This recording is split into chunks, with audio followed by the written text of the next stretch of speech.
What's up, everybody? Happy Friday. Again, so sorry for this angle. I still don't have my car back, so I figured something was better than nothing, though, because I miss talking to you guys. I don't know how well this is going to do or how long this is going to last on the dashboard, but we'll make do with what we have. I feel so weird not like posting and updating you guys about things and getting my thoughts out there.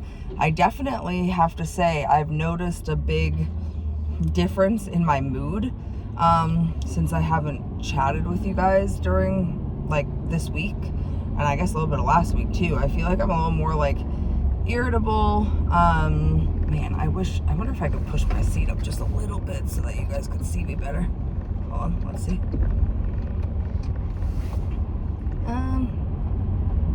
At least you can see my mouth now, kind of. But yeah, I just feel like I'm a little bit more like irritable and kind of more in my head than I have been in the previous weeks. Because like I said, I use this as my like video journal. I talk about things that are bothering me or things that I'm happy about or whatever, and so to not like, I guess, get what's in my head out for like over a week now, sort of, has been a little eye-opening to how much these videos are like helping me mentally. So I figured if you guys don't feel like watching this video because the angle's shitty, that's totally fine, but figured I'd put something out because I want to. So speaking of feeling shitty, I am back down to 256, which is exactly 50 pounds lost. So I went up. Our friends were here over the weekend. We ate a lot of barbecue, went to a Mexican restaurant, drank a bunch, and so I was, like I said, fully expecting to gain a little bit of weight back, and I did. I went from like 255 point something back up to 257.8, I think, which again is like totally fine. I am not upset about seeing the scale go back up, but I've been, back on my regular eating. I have not been walking or exercising. I don't know why. I've been a little busy this week. We're caring for a neighbor's dog right now, so my schedule's a little more packed than normal, but like, I don't know, I guess haven't been in the mindset to go for a walk, which kind of leads me to what I'm about to talk about. So I am back down to 256, which is the 100 pounds, girl, which is the 50 pounds lost. But mentally and physically, I have been feeling like such crap since I ate all of that crap. I'm feeling swollen. I've had like tummy troubles, if you get what I'm saying. I have been a little hungrier than I have been in the past weeks. So, like I said, I've been more irritable, haven't been going for my walks, and I truly think it's because of all of the sugar and crappy food that I ate, because this is like how I used to feel all the time. I came on here and told you guys about how I felt after eating at that Mexican restaurant that me and my husband would like often eat at, and how my stomach was just in shambles, even after only eating a little bit of it, and how like eye-opening that was, that like, wow, I don't feel like that anymore when I eat. Like, I never feel like that anymore. And so it was just really interesting this week seeing how my mood has been different, and I've been way more tired. I felt sluggish. I feel like my brain fog has come back a lot, and it's because of the way that I ate over the weekend. And there's no like question about that. Because this is how I used to feel when I would eat like that literally all of the time. And then the one time I eat like it again consistently for a few days, and these same feelings or problems or whatever come back, like, that's not a coincidence. So it really does just go to show that the way that I've been eating and fueling my body and all of that stuff, like, truly has a effect on everything. Your stomach, your inflammation, your mood, your mind, like it literally, and that's not to say that I'm eating like the healthiest way known to man, like every day anyways. Like, I'm still consuming cheese, I'm still consuming processed things, because everything is freaking processed these days. So it's not like I'm clean eating and have cut out, every single terrible thing ever, but I'm eating way better, way more protein, way less sugar, absolutely no fried food, like no fast food, and in my eyes that's more than enough for my body right now. And so yeah, it was just very interesting to see how even like a little bit of the head hunger came back when I was eating the sugary cake and the ribs and pork belly burn ends and sliders and like all this stuff, how, and like chips and all that stuff, how my brain kind of was just like, yeah, just keep reaching for it without actually thinking about it. Because in the last few months of me being on this health journey, I have thought about everything. I've gone, okay, well, you already had,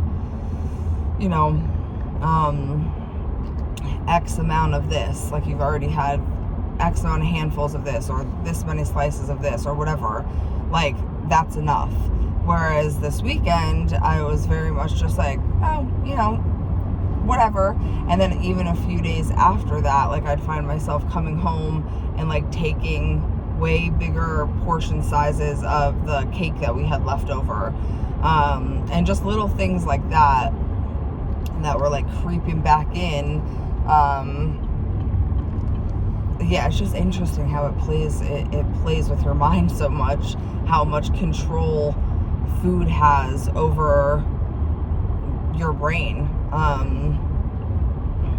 and how like how quickly like addictive things can come back, like the sugar and the different types of cheeses and this and the salt and that. Like, it's very, very interesting and eye-opening.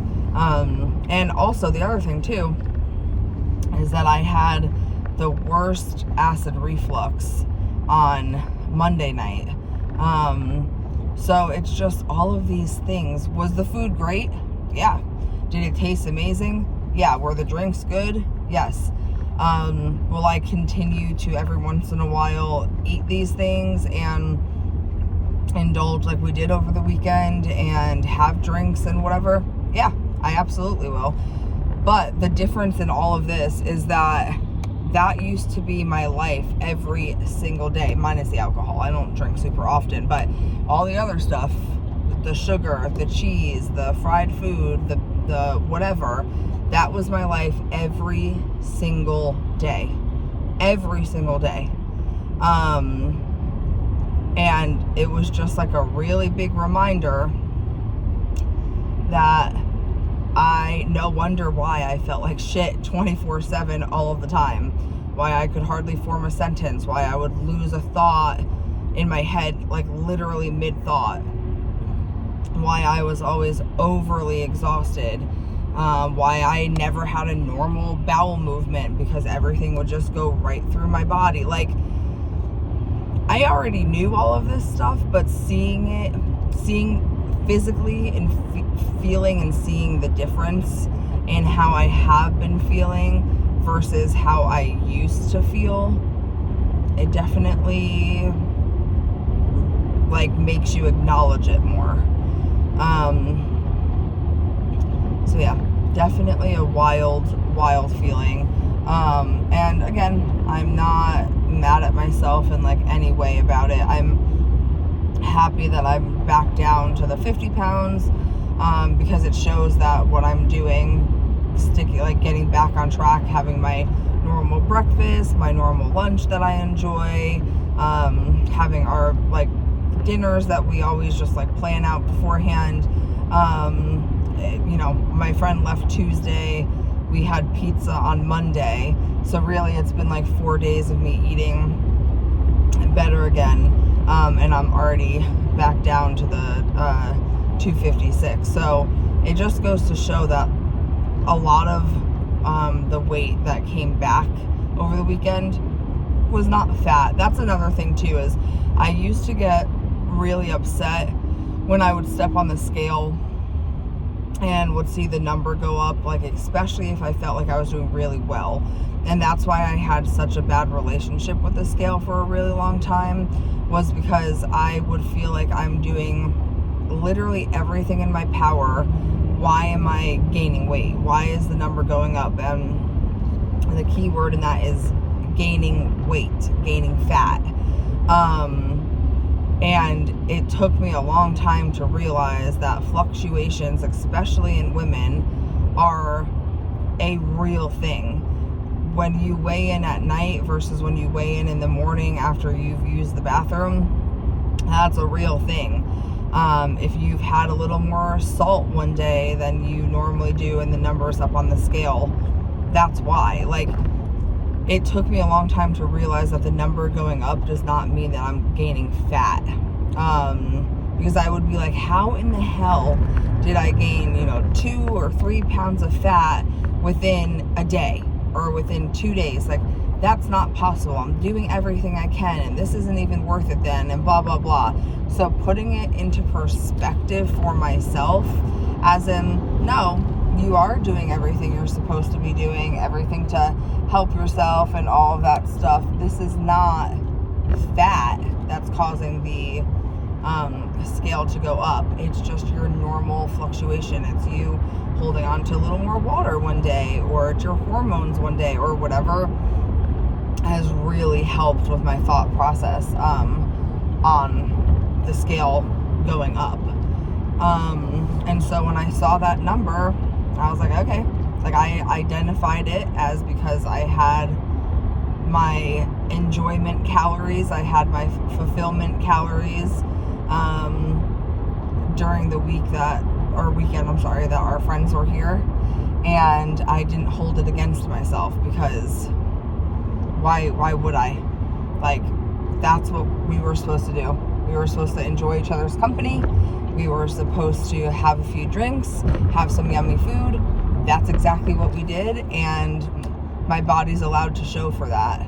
And when it did, I just said, okay, cool. That just goes to show that I had a great time. The difference between this time and every other time is that I'm back on track now. I'm not still stuck in my indulgent, time, I guess, with my friends not here, because that is what would happen in the past.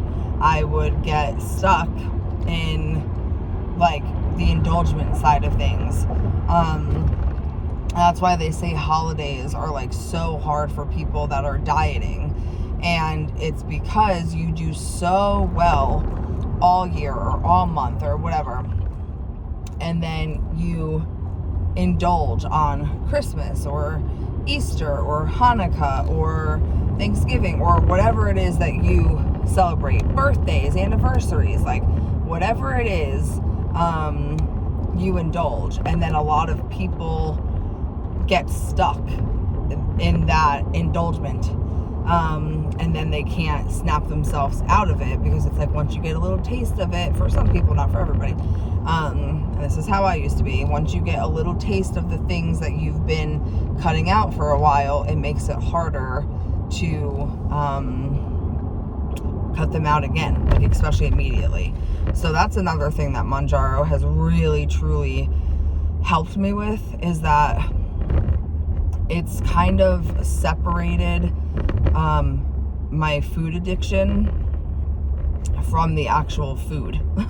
If that makes any sense. Like, I feel like I can look at food now as fuel, nutrition, enjoyment, and then kind of push it to the side when I like don't want it, or don't where it doesn't show any benefit in my like day, if that makes sense. Like, I'm not thinking about it 24/7. I'm only thinking about it when I need to throughout my day, during my lunch, during my breakfast, during my snack, during when I'm making dinner. Other than that, I'm not fixated on it. Like, it has a place in my day now without it being my entire day. And I'm able to have those things, like I talked about before, the chocolate and all that stuff, without it completely consuming me. Oh no, this is the worst. Hold on. You guys can't see me now because I'm turning. It doesn't consume my every thought now, like it did before. I can see an ice cream cone on TV. I can see someone else eating something. I could walk through the grocery store and see something that I used to eat and not feel like I absolutely need that thing. Like, I will perish without it. And so that has made celebrating things like birthdays and you know, baby showers and all this stuff that has that yummy food that is a trigger for me. It's made it easier for me to be able to enjoy those things, but enjoy them for the moment, and then not think about it again. Now, don't get me wrong. I definitely do feel like in the moment, sometimes I will overeat those items. It's not like I'm taking like only one piece of this and one piece of that and one piece of this, and then I'm like, okay, that's enough. No, like when I eat it, like I eat it. Like, I fill my bowl full of the cake. I fill my bowl full of the meat candy and the this and the ribs and the pizza and like whatever. Like, I'm still a fat girl. Like, I still have my fat girl tendencies. But afterwards is what is the most important in my mind. Afterwards, I'm able to say, okay, I'm done, and then actually be done. So, yeah, that's just a little, sorry this video was all over the place. This is what happens when I haven't talked to you guys in a few days. I get rambly and, you know, too excited to chat. So hopefully this video made any sense. I'm really hoping to have my car back today, honestly. I'm over Hyundai. I am so over Hyundai. They just, they basically can't diagnose my car. There's like a shaking coming from the steering wheel. I had just changed my brakes, just changed my rotors, just had my tires balanced, like all of these things, and they can't figure it out. Their only suggestion is to let them be the ones to change the brakes and rotors, which, like, to you guys, because I literally did it 2 weeks ago. Like, I literally, and yes, it might have been aftermarket brakes and rotors, but there are hundreds of thousands of people every day who use aftermarket products, and the products that I took off to try to fix the problem are the same exact ones that they would be putting right back on as far as brakes and rotors go, and it was still doing it with those on. So I'm not spending hundreds and hundreds and hundreds of dollars to have them do it, because I know that's not the issue. Yeah, it's infuriating. Basically, they told me that they won't move on to looking into what else it could be until they do my brakes and rotors.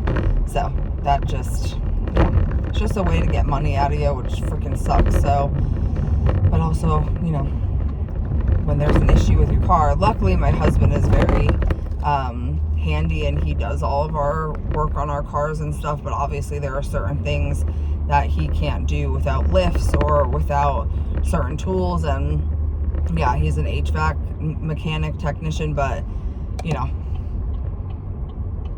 it's not his job to do every single thing on my car. And so that's why we brought it in there, because he did all that we could have done at home. And, you know, he thinks he knows what the issue is. It's just we're trying to get it confirmed with the actual dealership so that we can, you know, have them fix it or like whatever. But they're just very stuck on wanting to try this first. He said it's only a recommendation, it might not fix it, but then at least we can cross it out, which basically means like, we know this isn't the problem, but this is an easy way for us to get like $600, $700 out of you. So, and then we'll move on to the next step, which, yeah. Okay, I am just rambling now. Well, happy Friday. It felt good to chat with you guys. Again, so sorry about this angle. It is really shitty. I'm really, really, really hoping to have my car back today, because I basically told them, they've had it since Tuesday. I've told them that they've had it since Monday. I told them if they can't, you know, figure it out like by right now, by today. Actually, they were supposed to call me yesterday and they didn't. Then like, I just want to come pick it up, because I don't want to be without my car for much longer. So we'll see. I am gonna make my 3-month video with my updates and all that stuff this weekend. I kind of wrote everything out that I want to be able to tell you guys. And yeah, so I hope that everybody has a great Friday. I hope everybody had a good week. Let me know of any like life events that happened to you guys this week in the comments, any successes, any things you're struggling with. We got to reconnect. It's been too long since I've talked to you guys. So I will talk to you guys later. And yeah, I will keep you updated on, well, I guess you'll see when I get my car back, because then it won't be this shitty angle.